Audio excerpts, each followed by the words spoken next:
Movie की शुरुआत में हमें एक सालर नाम की औरत को दिखाया जाता है जो रेंट करने के लिए एक फ्लैट देखने आती है।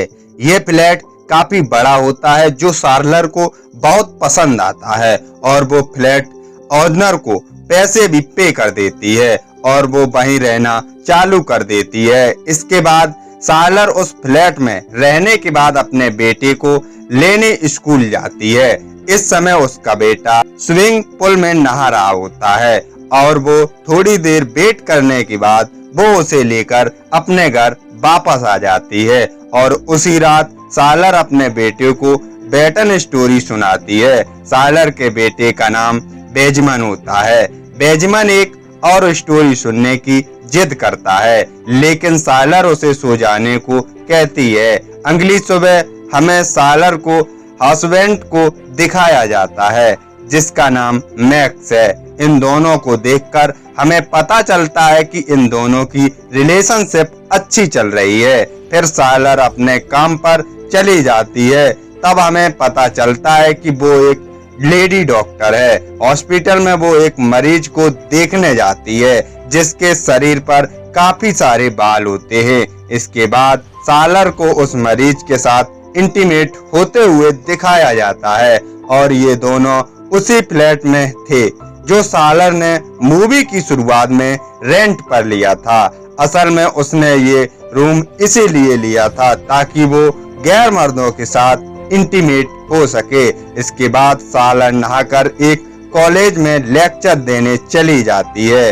वहीं अगले दिन सालर के पास एक नया पेशेंट भी आता है और वो सालर इसे भी शेड्यूल करने लगती है और फिर वो पेशेंट भी उसके फ्लैट में आता है और वो उसके साथ इंटीमेट भी होती है। सालर के लिए ये रोज की बात भी बन चुकी थी। वो हर रोज किसी न किसी पेशेंट के साथ इंटीमेट होती थी और कभी कभी वो अपने से ज्यादा उम्र के आदमी के साथ भी इंटीमेट होती करती थी।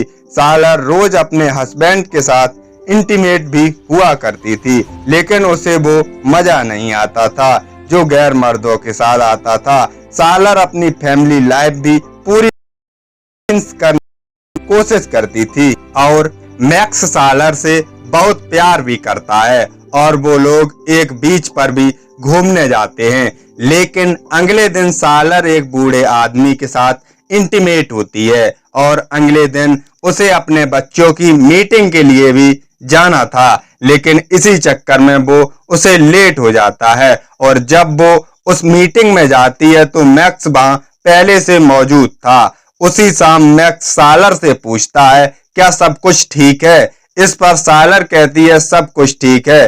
फिर अगले दिन सालर अपने हस्बैंड से मिलने उसकी साइड पर जाती है जहां पर वो काम करता है। सालर को वहां देख मैक्स कहता है कि वो जल्दी आ गई है, अभी उसे थोड़ा काम और खत्म करना है।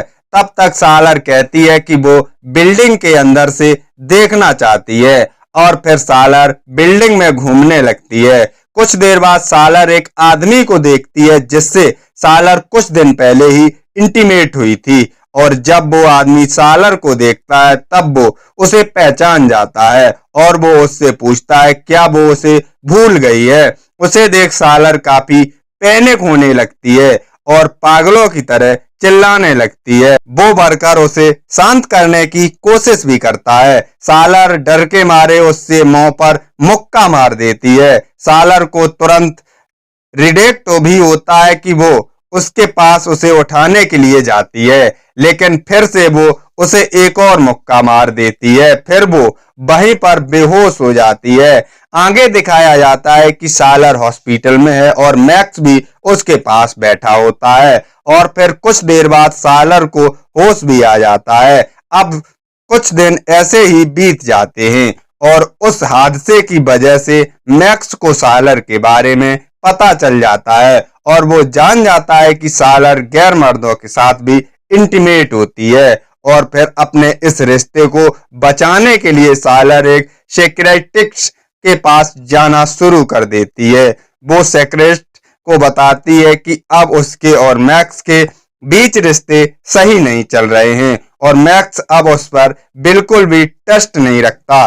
कुछ दिनों के बाद मैक्स भी सालर के साथ थेरेपी के लिए आता है। डॉक्टर सालर से पूछती है वो मैक्स के बारे में क्या सोचती है। इस पर सालर बताती है कि मैक्स काफी अच्छा लवर है और वे एक दूसरे को काफी अच्छी तरह से जानते भी हैं और मैक्स काफी अच्छे से उसकी पसंद और नापसंद का भी ख्याल रखता है और उनके बीच सेक्सुअल रिलेशनशिप भी काफी अच्छी है। डॉक्टर सालर से पूछती है कि मैक्स और उन गैर मर्दों में क्या डिफरेंट है जिनके साथ वो इंटीमेट हुआ करती थी। सालर कहती है कि मैक्स और उनमें कुछ भी कॉमन नहीं है और उसे मैक्स को टच करना पसंद भी है, लेकिन बाकी लोगों के साथ उसे कुछ अलग ही महसूस होता है। मैक्स सालर से पूछता है कि उसने रूम रेंट करना कब डिसाइड किया था, पर वो क्या रेगुलर गैर मर्दों के साथ इंटीमेट होती है।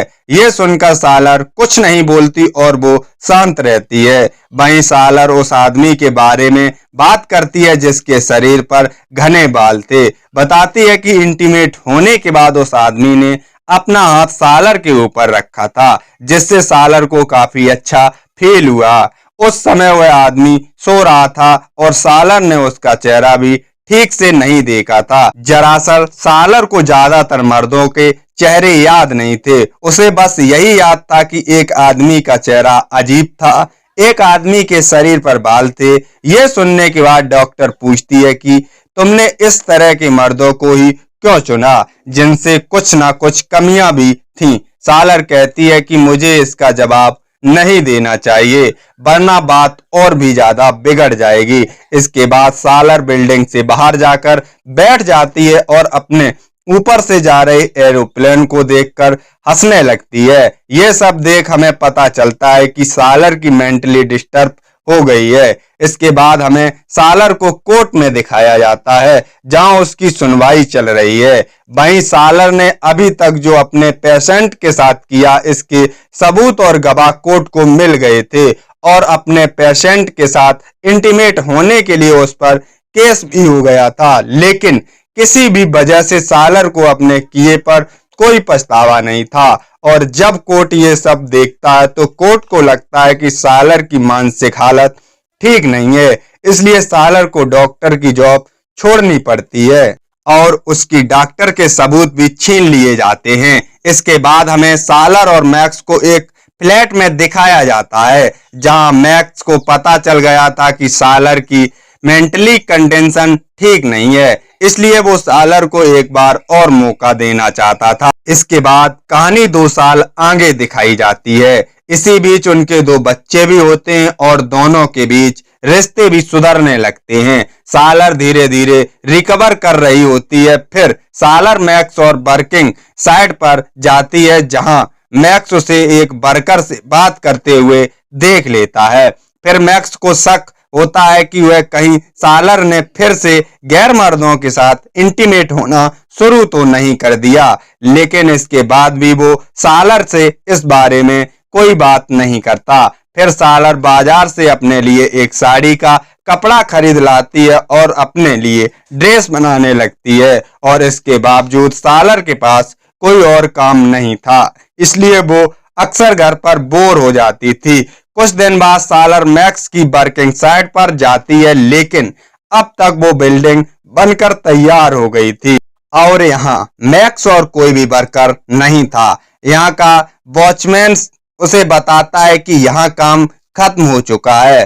तभी सालर वॉचमैन से पूछती है क्या वो बिल्डिंग को अंदर से देख सकती है। वो उसे इजाजत दे देता है। फिर सालर उस बिल्डिंग की छत पर जाकर घूमने लगती है और तभी मैक्स घर पर आता है और उसे पता चलता है कि सालर घर पर नहीं है। वो अपनी हाउसमेट से पूछता है, तब वो बताती है कि सालर तो बाहर गई है। मैक्स फिर पूछता है कि क्या वो हर रोज बाहर जाती है। इस पर वो हाँ कर देती है। इस पर मैक्स का शक और बढ़ जाता है। उसी रात मैक्स और सालर इंटीमेट हो रहे होते हैं। तब सालर अपनी आंख बंद कर लेती है और ये सब देख मैक्स गुस्सा होकर बाहर चला जाता है। अगले दिन सालर फिर बिल्डिंग की छत पर जाती है और वहीं पर लेट जाती है।